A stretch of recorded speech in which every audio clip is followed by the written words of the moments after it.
So guys, आप सभी से रिक्वेस्ट करना चाहूंगा कि अगर आप 8 और 9 के नहीं हो तो प्लीज ये वीडियो 8 और 9 तक पहुंचाने में मेरी हेल्प करो। और अगर आप 8 और 9 में हो तो प्लीज अपने ग्रुप में एक ईमानदारी के साथ शेयर करो, क्योंकि आप सभी के लिए मैंने जो वीडियो बनाया बहुत इंपॉर्टेंट वीडियो है। और अगर आप 8 और 9 के हो तो आप सभी का टेलीग्राम भी मैं डिस्क्रिप्शन में दे रहा हूं, उसको ज्वाइन कर लो फटाफट।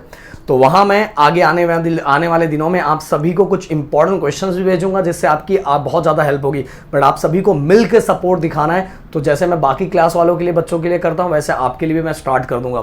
अब देखो, 8 में जो बच्चा अभी जस्ट आया उसको आते ही ये बात पता चली कि अगर मैं इस बार अच्छे से स्कोर नहीं करूंगा, अच्छे से नहीं पढ़ूंगा तो मैं फेल हो जाऊंगा। 9th वाले बच्चों को ये बात पहले से ही पता था कि 8 के बाद 9th में जाने के बाद हमें पढ़ना पड़ेगा, अच्छे से पढ़ना पड़ेगा। अगर हम अच्छे से नहीं पढ़ेंगे तो 9th में फेल हो जाएंगे। और गाइस, 9th में जैसे ही बच्चा आता है तो 9th का same to same pattern 10th की तरह ही होता है। सब कुछ A to Z पैटर्न। हाँ, बहुत सारे जगहों पे कुछ स्कूल इन चीजों को फॉलो नहीं करते, बट रूल यही होता है कि जो 9th का पैटर्न होता है सेम टू सेम 10th की तरह मैच करता है। अब बच्चा जब 8 से 9th में जाता है सब कुछ चीजें चेंज हो जाती है। बहुत बार वो अपने आप को एडजस्ट नहीं कर पाता, ज्योमेट्री उसको समझ में नहीं आता, साइंस में जो बायो वाला पार्ट है उसको समझ में नहीं आता, अलजेब्रा में एक्सप्रेशन उसको समझ में नहीं आता, और धीरे धीरे उसको ऐसा फील होने लगता है कि मैं बाकी लोगों के कंपैरिजन में बहुत लो हूं और मैं कर नहीं पा रहा हूं।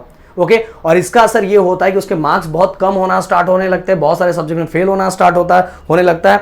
और एट द लास्ट स्कूलों में जब बच्चा 9 से 10th में जाने वाला रहता है, स्कूल पहले ये चेक करता है कि ये भाई सच में बच्चा 10th में जाके पास होगा, 10th में कर लेगा, नहीं कर पाएगा। अगर उनको थोड़ा भी शक होता है कि ये बच्चा लगता है कुछ होगा तो उसको 9th में बिठा दिया जाता है, क्योंकि ज्यादातर स्कूलों का यही रहता है कि उनका 10th का जो रिजल्ट होना चाहिए वो 100% होना चाहिए, और इसी कारण बहुत सारे बच्चों को बिठा दिया जाता है। हर बार हमारे पास जो हमारा ऑफलाइन क्लास है उसके अंदर हमने बहुत सारे बच्चों को ऐसा देखा है जो 9th में फेल होकर हमारे पास 10th में प्राइवेट में आते हैं और बहुत अच्छे से पास होके जाते हैं। ये भी बता देता हूं, क्योंकि देखो 10th में एक तो बच्चा अलग जोश में होता है, अलग डर भी होता है उसके अंदर, और एक चीज बोर्ड की तरफ से बहुत सारे रूल होते हैं जिस कारण बच्चा 10th में, जो बच्चा 9th में बहुत कम स्कोर करता है वो 10th में बहुत ज्यादा स्कोर भी करता है, इवन बहुत अच्छी तरीके से पास भी हो जाता है। तो भाई पहले ये दिमाग से बिल्कुल निकाल दो। ओके, 10th में बच्चे ज्यादा पास इसलिए होते हैं क्योंकि वहां रूल बच्चों को बहुत सारे बेनिफिट्स है, बेस्ट ऑफ 5 है, बेस्ट ऑफ 5 के बाद कंबाइंड रूल है, इसलिए वहां बच्चा आराम से पास हो जाता है। अब बात करते हैं कि 8 और 9th में तो बहुत सारे रीजंस है जिसके कारण अब 8 के बच्चों को भी सेम, अगर आप हर यूनिट टेस्ट में एटलीस्ट पास होते जा रहे हो तो आपको फेल होने का बिल्कुल टेंशन नहीं है, बिल्कुल टेंशन नहीं है। बट अगर आप गड़बड़ करते जा रहे हो तो लास्ट में अपने आप को संभाल नहीं पाओगे और टीचर आपको आगे नहीं भेजेगी। 8 से 9th में भी नहीं भेजेंगे और 9 से 10th में नहीं भेजेंगे, क्योंकि वो नहीं चाहेंगे कि वो जाके 10th में आप फेल हो जाओ और उनके स्कूल का ग्रेड जो है वो गिर जाए। तो अगर आपको पास होना है तो सबसे पहले रूल समझ लो कि आपको कितना पढ़ना है, और पढ़ना ही कितना है यार। आप पैटर्न को समझ लो। आप ओनली टेक्सुअल क्वेश्चंस करोगे ना, टेक्सुअल क्वेश्चन, तो ये जो फेल वाला वर्ड है ना, ये आपके कभी जिंदगी में आएगा ही नहीं, बिल्कुल नहीं आएगा। Only textual question. मैं अगर बोल रहा हूं ना कि अगर 8 और 9 का सपोर्ट हमें मिलना स्टार्ट हुआ तो आप सभी को हम इंपॉर्टेंट क्वेश्चन भी आपके टेलीग्राम पे भेजेंगे। बस उतना पढ़ लोगे ना तो भी आपकी लाइफ सेटल हो जाएगी, मस्त, बहुत अच्छा स्कोर कर लोगे। तो 8 और 9 में प्रोपोर्शन फेल होने का ज्यादा होता है, ज्यादा बच्चे फेल होते हैं, क्योंकि देखो 8 में बच्चा उतना भी मैच्योर नहीं हुआ रहता, वो नहीं समझ पाता। बहुत सारे बच्चों को तो पेपर ठीक से लिखने ही नहीं आता, बहुत सारे बच्चों को लैंग्वेजेस में प्रॉब्लम होता है, लैंग्वेजेस उनको, और जबकि 9th स्टैंडर्ड के बच्चों को मैं अगर बात करूं तो लैंग्वेजेस में फिक्स है। बस हमारा एक जो 8 और 9 के बच्चे ने एक वीडियो है जो तीनों लैंग्वेजेस के, वो वीडियोस बस देख लोगे ना तो भी बहुत अच्छा स्कोर करोगे। बट हमें उतनी समझ नहीं होती कि यार सच में ऐसा कुछ होगा क्या, नहीं मैं तो मजा ही करूंगा। हम उतने ज्यादा मैच्योर नहीं हुए रहते, और जो बच्चे मैच्योर हो चुके रहते हैं, जिनका दिमाग सच में सोचना स्टार्ट कर देते, यार ये मेरे को प्रॉब्लम हो सकता है, वो पढ़ना स्टार्ट कर देते।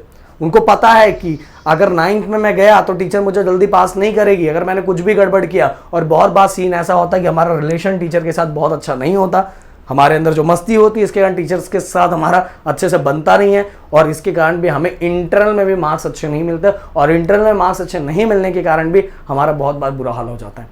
तो इसलिए समझा रहा हूँ, टीचर्स की बातों को समझो, सुनो, और क्योंकि आपको कैसे न कैसे 10th तक पहुंचना, 10th में पहुंच गए तब तो सब बोर्ड के हाथ में, कोई टेंशन। हाँ, इंटरनल टीचर के हाथ में, पर टीचर उस समय दे देती है। क्यों दे देती है पता, उसका रीजन ये है कि अगर टीचर वहां इंटरनल आपको कम करे तो ऑलरेडी जो हर साल कॉलेज अपना स्कूल अपना दिखाता है ना, मेरे पास इतने बच्चों ने इतना स्कोर किया है, इतने बच्चों का इतना ज़्यादा स्कोर है, तो अगर टीचर ने इंटरनल कम दिया तो कैसे स्कोर दिखाएंगे, समझ आओ। पर 9th और 8th में ऐसा कुछ नहीं होता, इसलिए आप 9th और 8th में अगर जम के पढ़ोगे तो आपको पास होने से कोई रोक भी नहीं सकता। पर अगर ये सब चीजें करते हो, आप सिलेबस पे फोकस नहीं करते, पेपर पैटर्न पे ध्यान नहीं देते, आप सिस्टमैटिक वे में पढ़ नहीं रहे हो, आप कुछ भी किए जा रहे हो, कैसे भी बस कर रहे हो, तो भाई आपको फिर बहुत टेंशन। इसलिए बहुत ज़्यादा प्रोपोर्शन होता है कि 9th और अब तो 8 में ही बच्चे क्या होंगे, फेल होंगे।